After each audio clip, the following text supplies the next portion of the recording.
when you take yourself on a dream solo honeymoon. I'm 37, single, and living my best life.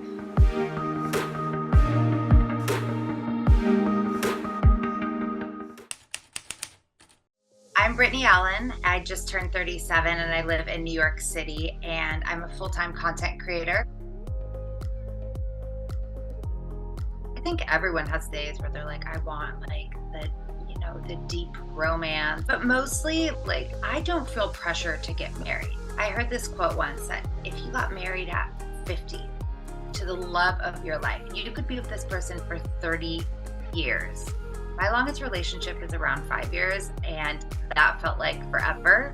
So 30 years to be with the love of your life, like that makes me so happy. I'm not in a rush to get married. Like that's not my main goal. I would love to experience that one day, but it's almost more I'm excited about the actual wedding, to just be with my best friends in life all together, celebrating love and friendship and everything like that.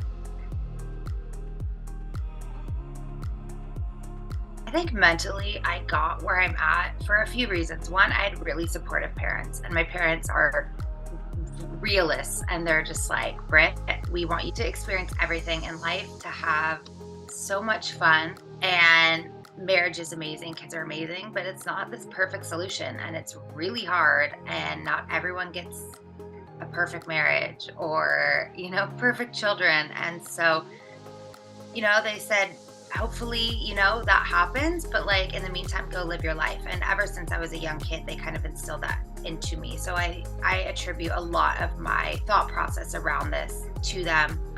And also, once you turn 30, like you don't have the energy to care so much. And I'll admit, in my 20s, I was really stressed out about the timelines. Like I thought you really had to get married by 27 so you could have your first kid by 30, so then you could have 3 kids in your 30s, that whole timeline, like Jennifer Aniston on Friends, where she like did the count back to the years. And once I turned 30, I moved to New York for the first time, and I was like, 30 is just a number. Like I was going out, I was making new friends, every day was a new experience, and I didn't feel my age, so-called what 30 was, probably like 20 years ago. I've just lived such a full life the past 7 years. I just turned 37 last week, and it's just a made up number, and I'm just living my life, and every year has been exciting, also with its challenges, but you learn from those challenges. And so I'm just enjoying life.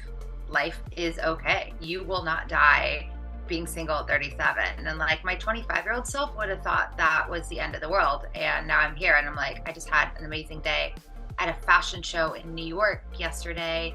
I have a full day of fun work and content creation.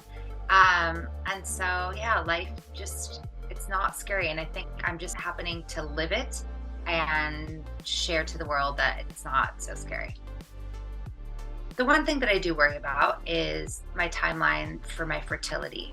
And I talk a lot about that with egg freezing. If that was not a biological thing for women, I would not be worried. If I was a guy, I would go until 50 and live this full life,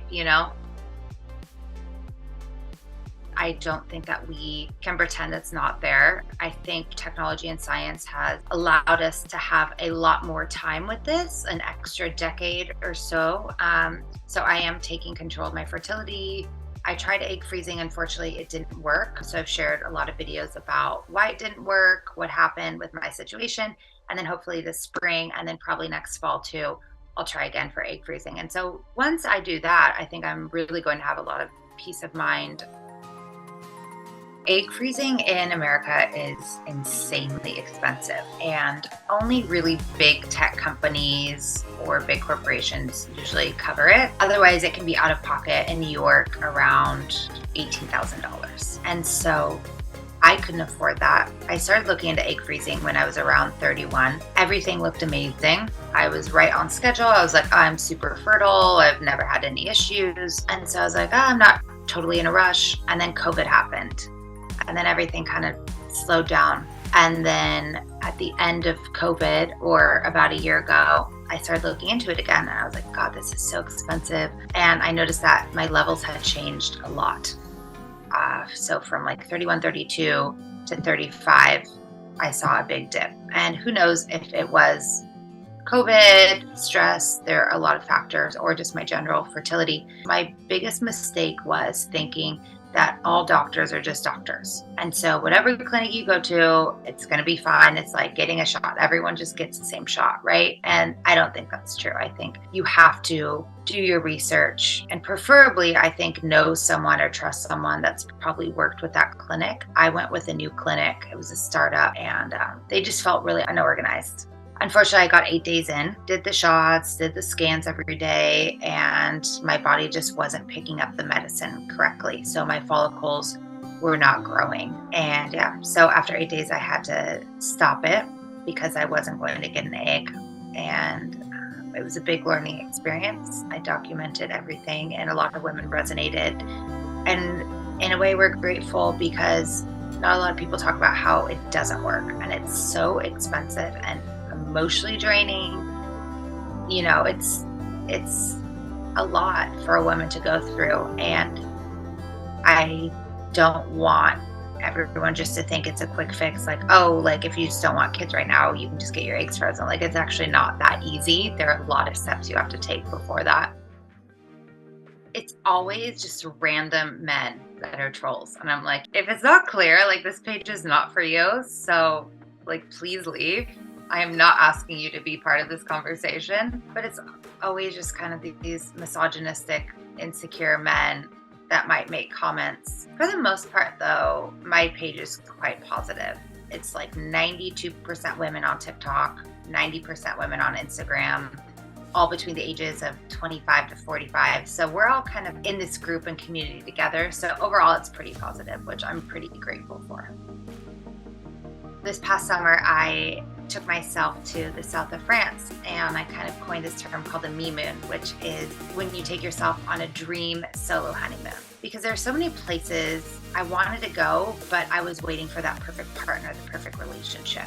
And like south of France was one of them. And Venice, Italy, going on a gondola ride was one of them. And going on an African safari, like, oh, I have to wait for that for my honeymoon. And, you know, now that I am in my mid to late 30s, I'm like, wait, why am I waiting? And I know that I would have so much fun going. And so this summer I went all around south of France, coined the term me moon, and people really loved that content. And since then, I think I've probably had like 1,000 messages of women planning their own honeymoons. It's been really cool to know that that's inspired women to solo travel. And I always say, you're not going to regret it. It's such an empowering feeling to know, like, I was brave, I did this, I'm doing something for myself.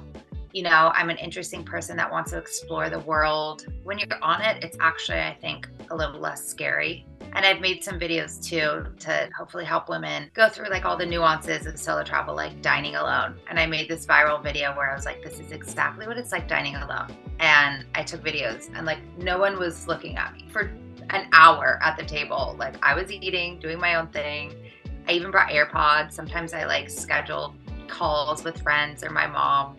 And no one cared what I was doing. And that's the whole point. Like, no one cares. Like, maybe they look at you for a second and they're thinking, oh, maybe she's here on work, or, oh, I wonder why she's alone.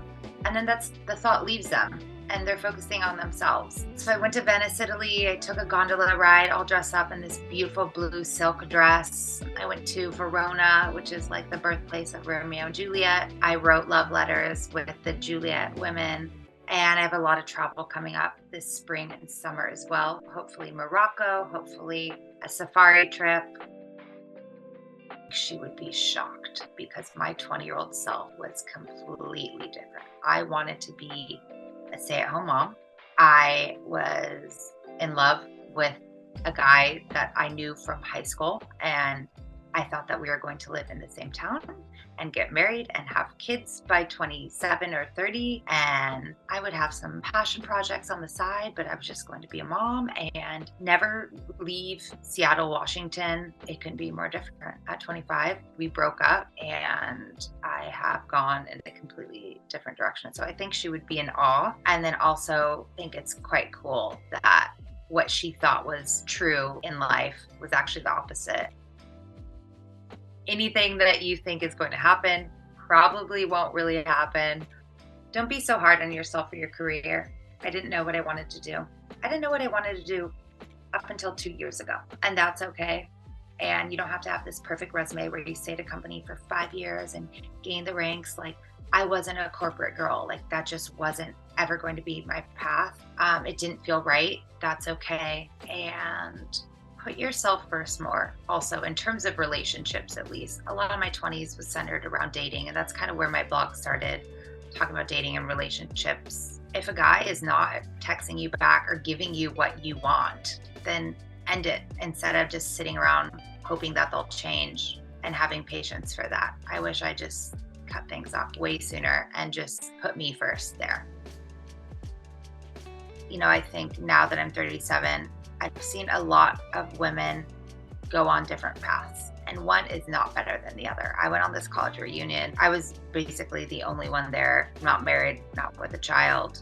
And we talked about our different day-to-day experiences and just general life experiences. And one isn't better than the other. Like, you're not instantly happy if you're married. You're not instantly happy if you're a mother. In some ways, I think being more independent and single is easier. I can just scroll in bed in the morning. I can look up flights next week if I want to go somewhere. The world is my oyster right now. I definitely have real pressures, but yeah, one life is not better than another. And I think you just have to realize that your life is unique and you have to accept that.